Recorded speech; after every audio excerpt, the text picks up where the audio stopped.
so this is the method I use to find high probability trade setups. It's something I've personally struggled with a little bit lately, maybe perhaps over trading, but there's 3 things that you need to do to this method, and there's sort of like a 4th sort of bonus thing which you can leave or take, but I strongly recommend you take. So stay tuned in to see how this all works. Now, none of these are strictly to do with strategy, so whether you trade like me or you don't, this video is going to give value to you. So number 1 is to find the clearest of zones, okay? And for you, that could mean clear zones, it could mean clear trend lines, it could mean clear EMAs. Basically, you're trying to find the absolute perfect setup, not one which is like a 70, 80%. You want to find like a 95, 100% setup. And I'm going to show you an example here now. So when you go through your journal and everything, you probably decide what like a clear setup is, okay, and what that consists of. But here, for example, like this zone is super clear. So like it's had 2 interactions in the past. So let's say that when price was here, as it began to get down to this zone, it's such a clear zone which I'd be willing to buy off it, okay, if it all lined up on like a lower time frame, whatever your strategy is. But basically the point I'm trying to make is that you need to, you know, have super clear obvious zones, super clear trend lines.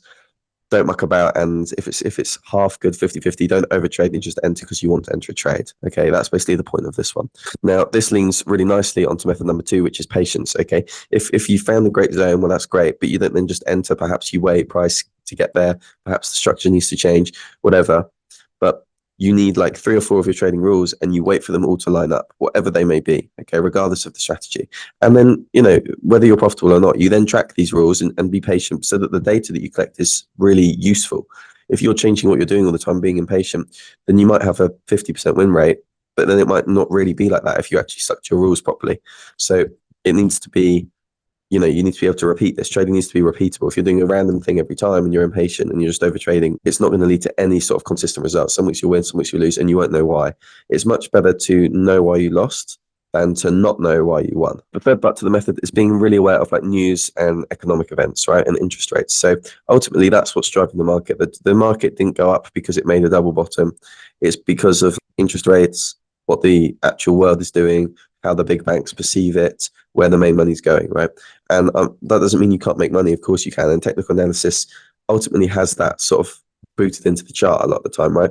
But let's say, for example, you know, the main thing that drives the market in the direction is interest rates. So if you're going on GU and the pound has a greater interest rate than the dollar, well then overall you should probably be looking for longs, generally speaking. Okay, and this is probably more from a daily perspective. But to increase the chances of you finding a winning trade, then you can use this to your advantage. So you can have your trading rules, and if price meets all your rules or it doesn't quite, and then there's this last deciding factor, well, what are the interest rates saying, what's the economic sort of brief outlook, then that can help you take that final decision. Typically the country with a higher interest rate is going to be worth more than the country with a lower interest rate.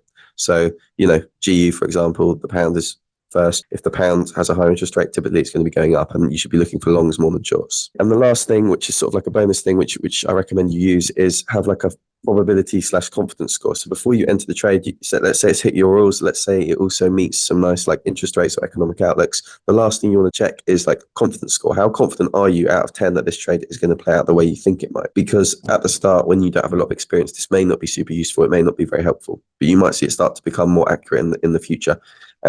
What that can do is all your intuition, your experience that you've built up, you then just, you're basically taking a look at it and be like, what do I actually think the chances of this hitting take profit is? And you can set yourself a rule where perhaps if it's a 7 out of 10 or less, you don't take the trade. Perhaps that's not good enough. And this is partly what this whole video is about, is trying to fine tune your trading ideas and your decisions. You're almost trying to trade less. Okay, there's likely, if you're not being profitable, it's likely that you're over trading. So you can set a rule, you know, if it's 7 out of 10 or less, don't take the trade. If it's 8 out of 10 or more, you take the trade. And then perhaps you can go through your journal, your previously done trades, and you can see this and just see, what would this have looked like on the last 10 trades that I've taken? Would I have not taken any losers? Would there have been anything like that? It's highly likely that that's the case. All right, so that's all for me. So I hope you found that video useful. There's a few bits in there that this is a few things I'm working on, like I've worked on in the past, and it's gone well. I've sort of drifted away from it recently. So I'm going to come back to this, and I'm going to keep you all updated in my Telegram. So if you're not in there, feel free to jump in, share all my trade ideas every single day. So yeah, cheers.